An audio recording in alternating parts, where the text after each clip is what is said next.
दशहरे की कथा। बहुत समय पहले रावण नाम का लंका का राजा था।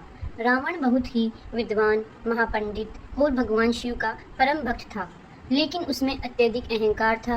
अहंकार के कारण उसने अन्याय करना शुरू किया और अपने बल से देवताओं, ऋषियों और मानवों को कष्ट देने लगा।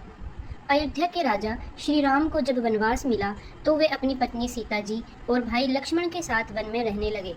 रावण ने छल करके सीता माता का हरण कर लिया और उन्हें अपनी लंका ले गया। राम जी ने माता सीता को वापस लाने का संकल्प लिया।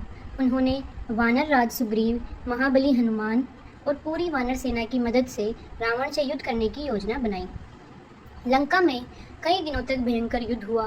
रावण का भाई कुंभकर्ण और पुत्र मेघनाथ भी युद्ध में मारे गए।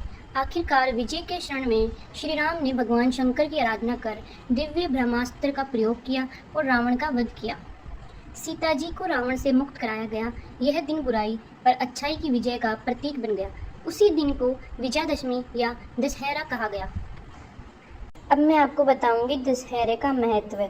सबसे पहले बुराई पर अच्छाई की जीत यह सिखाता है कि चाहे बुराई कितनी भी शक्तिशाली क्यों न हो, अंत में धर्म और सत्य की ही विजय होती है। दूसरा, अहंकार का नाश। रावण के 10 सिर उसके अहंकार और नकारात्मक गुणों का प्रतीक है। रावण दहन करने का अर्थ है कि हमें अपने भीतर के अहंकार, क्रोध और बुराइयों को जलाना चाहिए। तीसरा, साहस और धैर्य की शिक्षा। राम जी ने कठिन परिस्थितियों के बाद भी धैर्य और साहस नहीं छोड़ा। अब मैं आपको बताने जा रही हूँ दशहरा कब मनाया जाता है। दशहरा हर साल अश्विन मास की शुक्ल पक्ष की 10वीं तिथि को मनाया जाता है।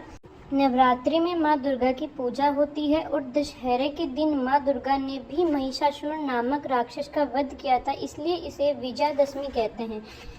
अब मैं आपको बताने जा रही हूँ कि दशहरा कैसे मनाया जाता है। जगह जगह रामलीला का मंचन होता है। शाम को रावण, कुंभकर्ण और मेघनाथ के पुतलों का दहन किया जाता है। लोग आतिशबाजी और उत्सव करते हैं।